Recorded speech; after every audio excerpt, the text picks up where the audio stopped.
দেখো বন্ধুরা, তোমাদের জন্য নিয়ে চলে এসেছি একটা সজনে ডাঁটা আর আলু দিয়ে একটা অন্যরকম রেসিপি। তো দেখো, আমি এখানে সজনে ডাঁটাগুলো কেটে ভালো করে ধুয়ে নিয়েছি। আর তোমরা দেখতে পাচ্ছ সজনে ডাঁটাগুলো কিন্তু আমি মিডিল দিয়েও কেটে দিয়েছি। কেন কেটে দিয়েছি আমি না একটু চেক করে দেখলাম যে সজনে ডাঁটার ভিতরটা ঠিক আছে তো। তারপর আমার চোখে দেখতে পেলাম যে একটা পোকা। তারপর তো আমার আর সন্দেহ জেগে গেলো যে প্রতিটার ভিতরেই থাকতে পারবে হয়তো। তার জন্য আমি প্রতিটাকে এভাবে কেটে কেটে মাঝখান দিয়ে তারপর দেখো সবগুলো কেটে নিয়েছি। তো সবগুলো থেকে বের হয়নি, দু একটার থেকে বেরিয়েছে। তারপর দেখো ভালো করে আবার জল দিয়ে দিলাম আর কি, নুন আর জল দিয়ে দিলাম। আর সাথে আলুও দিয়ে দিয়েছি। এখন কি করব বলো তো, এটাকে একটু বয়েল করব। তো বন্ধুরা, এইভাবে আর কি সজনে ডাঁটাটা একটু বয়েল করে নিলে খুব ভালো হয়। তো দেখো এখন এটাকে আমি বসিয়ে দিচ্ছি। কেন বয়েল করে নিলে ভালো হয়, যেহেতু এখন লাস্ট সিজন, সজনে ডাঁটা, ফুলকপি এগুলো একটু বয়েল করে নিলেই ভালো হয়। তো আর যখন কচি থাকে তখন দরকার পড়ে না। আর আমি একটু অন্যরকমভাবে রান্না করছি আজকে রেসিপিটা। তোমরা কারা কারা এভাবে খেয়েছো সজনে ডাঁটা দিয়ে, কাঁচা আম দিয়ে? তো চলো, মানে রেসিপিটা যদি তোমরা কেউ না খেয়ে থাকো তাহলে অবশ্যই ভিডিওটা তোমরা পুরো দেখো, তাহলে জানতে পারবে যে আমি কিভাবে রান্না করেছি। ওপাশে দেখো সজনে ডাঁটা আর আলুটাকে মানে সেদ্ধ বসিয়ে দিয়েছি। খুব সেদ্ধ করবো না, জাস্ট একটু বলক তুলবো। আর এপাশে দেখো আমটাকে ছুলে নিচ্ছে, খুব ভালো করে ছুলে নিতে হবে। তারপর এটাকে দেখো আমি এখন একটা চাকু দিয়ে এটাকে আমি পিস পিস করে নেব। তো একটা সাইডের মানে দুফালা করে নিয়েছি মিডিল দিয়ে, তারপর বীজটাকে ফেলে দেব। ফেলে দিয়ে তারপর হচ্ছে গিয়ে এটাকে আমরা মানে আমি ৩-৪টে টুকরো করে নেব। তো তোমরা বন্ধুরা এভাবেই করে নেবে। তো খুবই সুন্দর একটা রেসিপি বন্ধুরা, মানে একটা ইউনিক রেসিপি বলতে পারো। আর ভীষণই ভালো লাগে খেতে, মানে সজনে ডাঁটার টেস্টটাই পুরো চেঞ্জ হয়ে যায়। তো দেখো আমগুলোকে কেটে নিলাম। কেটে হচ্ছে গিয়ে এখন হচ্ছে কি করব বন্ধুরা, ওপাশে দেখে নেব যে সজনে ডাঁটাটা কতটুকু সেদ্ধ হয়েছে। আর হ্যাঁ বন্ধুরা, হ্যাঁ আগে আরেকটা কাজ করব, এখানে আমি টমেটো ইউজ করব।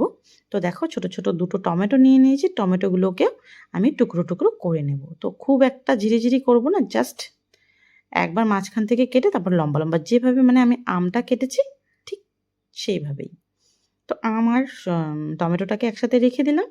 রেখে দিয়ে দেখো সজনে ডাঁটাটা বলক চলে এসছে। এখন আমি এটাকে অফ করে দেবো গ্যাসটাকে, তারপর এটা ঠান্ডা করে নেব। ওপাশে ওটা ঠান্ডা হতে হতে এপাশে দেখো আমি একটা মশলা বানিয়ে নেব। আজকে আমি শিলনোড়াতেই বানাচ্ছি। তো দেখো আমি এখানে পোস্তদানা নিয়ে নিলাম, হলুদ সর্ষে নিয়ে নিলাম, সাদা তিল নিয়ে নিলাম, আর হচ্ছে গিয়ে একটু নুন দিয়ে দিলাম। দিয়ে এখানে সামান্য জল দিয়ে, আর হ্যাঁ সাথে কাঁচা লঙ্কাও দিয়ে দেব, দিয়ে সামান্য একটু করে জল দিয়ে বেটে নেব। তো তোমাদের সাথে আর এতটা শেয়ার করলাম না, চলো বাটাটা বেটে নিই। তো দেখো আমার বাটাটা হয়ে গেছে। এখন একটা বাটির মধ্যে আমি বাটাটা তুলে নেব, তারপর রান্নাটা করব। তো বন্ধুরা, তোমাদের যদি আমার এই ইউনিক রেসিপিটা ভালো লেগে থাকে অবশ্যই একটা লাইক করো।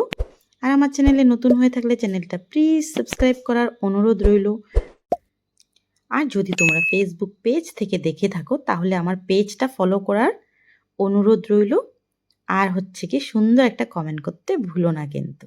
তো দেখো আমি একটা কড়াই গরম করে সাদা তেল দিয়ে প্রথমে হচ্ছে সজনে ডাঁটা, মানে সেদ্ধ করে রাখা সজনে ডাঁটা আর আলুটা দিয়ে সুন্দর করে একটু ভেজে নেব।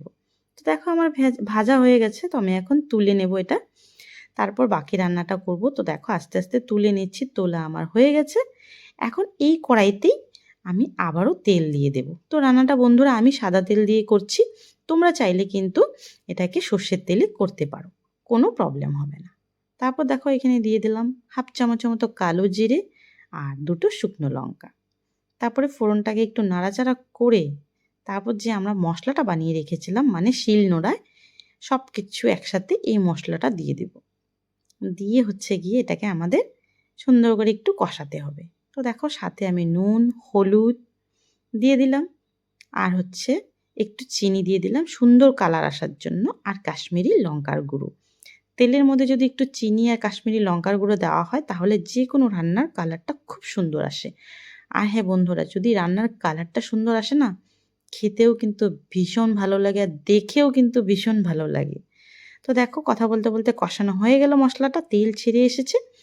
এখন আমি দিয়ে দিচ্ছি কাঁচা আম আর কাঁচা টমেটো মানে কেটে রাখা টমেটো দিয়ে দেখো মশলাটার সাথে খুব ভালো করে আবার মেশাবো আমটা আর টমেটোটা, মানে মশলার সাথে খুব ভালো করে মেশাবো।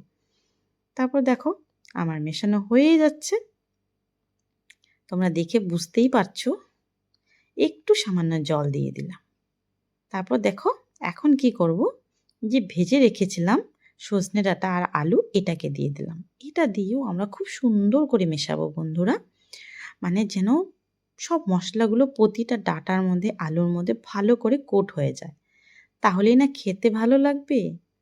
তো বন্ধুরা তোমরা কিন্তু কমেন্ট করতে একদম ভুলবে না, যেহেতু তোমাদের সাথে একটা অন্যরকম রেসিপি শেয়ার করেছি, তোমাদের কেমন লাগলো, মানে ভালো লাগলো না খারাপ লাগলো, তোমরা কিন্তু অবশ্যই একটা কমেন্ট করতে ভুলো না। আর ভিডিওটা ভালো লাগলে একটা অবশ্যই লাইক করে দিও, পারলে একটু তোমাদের বন্ধুদের সাথে শেয়ার করে দিও। তো দেখো একটু ঝোল দিয়ে দিলাম, মানে আমার যেটুকু ঝোল রাখার দরকার সেই পরিমাণ হিসেবে আমি জল দিয়ে দিয়েছি। দেখো তরকারিটা অনেকটাই গা মাখা হয়ে এসেছে। এখন আমি কি করব, একটু ঘি দিয়ে দিলাম, এটা স্বাদটা আরও সুন্দর হয়ে যাবে, আরও ভালো লাগবে খেতে। তো দেখো বন্ধুরা ঘিটা একটু মিলে গেলে এখন এটাকে আমি মিশিয়ে দিচ্ছি। তো তোমরা বলতে পারো আমার রান্নাটা অলমোস্ট ডান। দেখো কি ভালো লাগছে না দেখতে। দেখো আমি একটা বড় বাটির মধ্যে তুলে নিয়েছি তরকারিটাকে। আর জানো তো বন্ধুরা খেতে ভীষণ ভালো হয়েছিল, ভীষণ। তো চলো বন্ধুরা টাটা বাই বাই, অবশ্যই একবার ট্রাই করো।